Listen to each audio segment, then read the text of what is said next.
Boa noite a todos.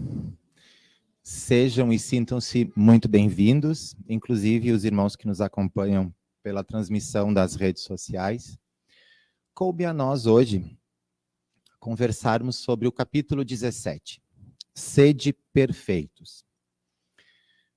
O capítulo 17, ele traz um molde, ele traz um roteiro, ele traz uma descrição do que a espiritualidade nos traz e nos mostra de como é o homem realmente perfeito. Ou seja, a ideia que o Criador teve na sua essência de como este ser deveria existir e se comportar consigo e com os irmãos. Tanto que o capítulo 17, ele envolve caracteres da perfeição. Ou seja, ele já começa com essa descrição que estamos falando aqui. Ele traz o homem de bem, os bons espíritas, parábola da semente, instruções dos espíritos, o dever, a virtude, superiores e inferiores, o homem no mundo e cuidar do corpo e do espírito. Ou seja, este capítulo ele vai entrar tanto na consciência real das atitudes, no comportamento consigo e com o outro, e na forma como você lida com a sua encarnação, e na compreensão de que nem tudo deve estar elevado somente ao céu, e nem tudo deve estar focado apenas na terra, justamente ao final, quando ele amarra essa condição, nos falando sobre cuidar do corpo e do espírito, para que a gente não se desligue desta condição. No entanto, dentro deste capítulo, como ele vai mexer com a nossa condição de seres humanos, com a forma como a gente se relaciona com o outro e diretamente a forma como a gente se relaciona conosco, nós paramos, pensamos, refletimos e temos 3 temas que estão aqui dentro para que a gente possa conversar. O auto-amor, a vulnerabilidade e a reconciliação. Todos os 3 mexem muito com a gente. Por quê? Porque eles são diretamente o exercício que o Evangelho resgata ao longo de todos os seus capítulos do 2º mandamento. Amar ao próximo. Vamos colocar uma vírgula bem grande, como a você mesmo. E aí o nosso calcanhar de Aquiles dói. Por quê? Porque nem sempre nós estamos atentos e focados nessa situação. O outro me agrediu, o outro me ofendeu, o outro me machucou, o outro isso, o outro aquilo outro, o cachorro me mordeu, a casca de banana jogada no chão. E nós nessa história toda? Como é que fica a compreensão do ser principal que a gente enxerga de manhã no espelho, todo desgrenhado, remelento, com os cabelos bagunçados, e que a gente lava a cara, escova os dentes e sai correndo para não ficar olhando? Por quê? Se justamente Deus nos criou a sua imagem e semelhança, e é na convivência de cada dia que a gente consegue compreender a nossa vida. Por que que aquele único ser que aparece no espelho nos faz correr? Porque a partir do momento que a gente olha para aqueles olhos que estão aparecendo ali, ou a gente aceita que nós somos imperfeitos e passamos a nos olhar com mais carinho e compaixão, ou a gente vai passar a xingar, vira as costas e sai. E esse xingamento, esse virar as costas, é o processo que daí traz uma outra coisa que a gente costuma conversar aqui na casa, que é a auto-chibata. Culpa é minha, o problema é meu, ninguém me ama, ninguém me quer. Vamos refletir um pouco sobre isso. O único lugar do mundo em que nós podemos ter uma condição de alterar o que acontece e que nós temos poder direto é o que está dentro da nossa cabeça. E o alto amor, o processo do convite que Cristo fez, e Moisés trouxe na tábua, que Cristo reforçou e fez e que Deus nos coloca, tem muito a ver sobre esse conhecimento da nossa real posição no mundo. O Evangelho nos traz o seguinte: se o superior tem deveres a cumprir, o inferior os tem de seu lado e não são menos sagrados.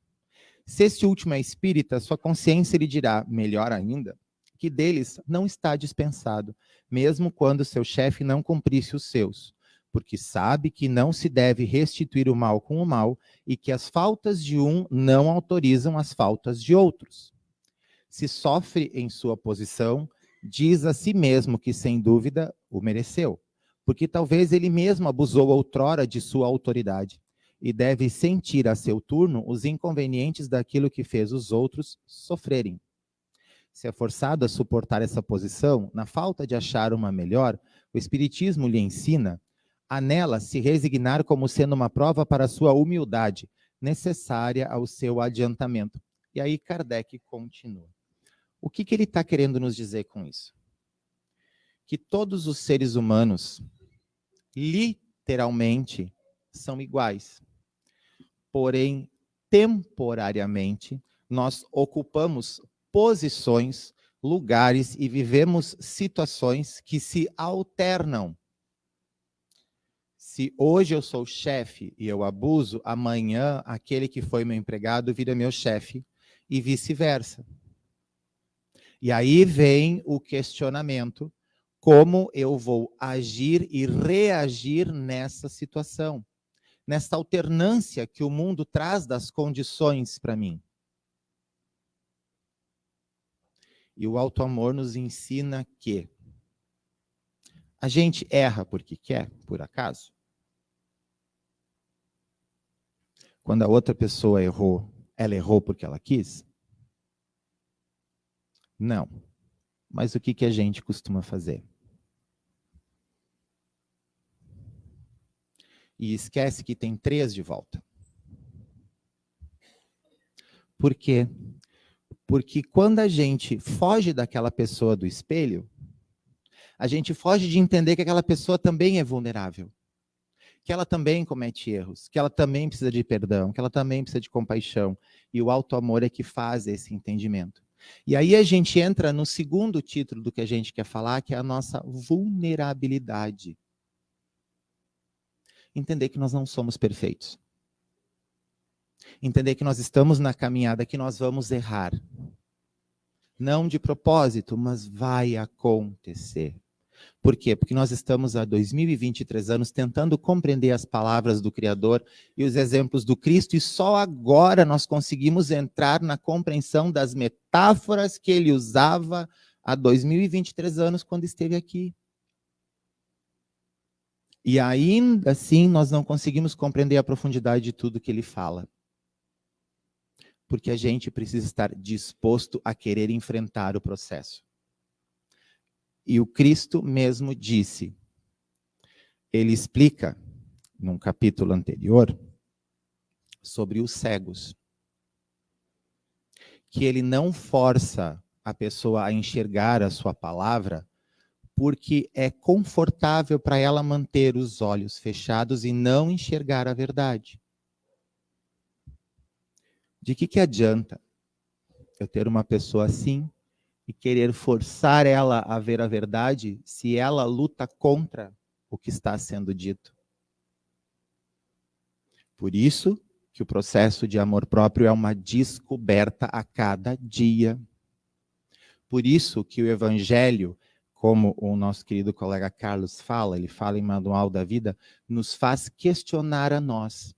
Por isso que a gente estuda no 2º ano da escola mediúnica, com os professores da tarde e da noite, a olhar para a gente. E muitas pessoas vêm ao centro espírita imaginando que vai ser feita uma mágica na sua vida, que até a conta do cartão de crédito também vai estar paga. Não é assim, gente. O espiritismo hoje, diferente de quando ele surgiu, que ele era um processo extremamente místico, com as mesas girantes, as incorporações em que o médium perdia total a consciência, as cartas psicografadas, ele é muito um processo de auto-olhar, de auto-entendimento, de aplicar as palavras do Cristo para você e pelo dia a dia levar ao outro. E neste processo que a gente vê como nós somos vulneráveis. Como um olhar de alguém que você nunca viu na sua vida e que te olha estranho, de alguma forma te machuca. O que está me olhando? O que eu tenho na minha roupa? Será que está suja? Meu sapato não está bom? Meu cabelo? Estou muito careca. Esta preocupação, que acontece muitas vezes, é um exemplo muito claro de ausência de amor e que não aceita que está vulnerável. E se a roupa estiver suja? Qual é o problema?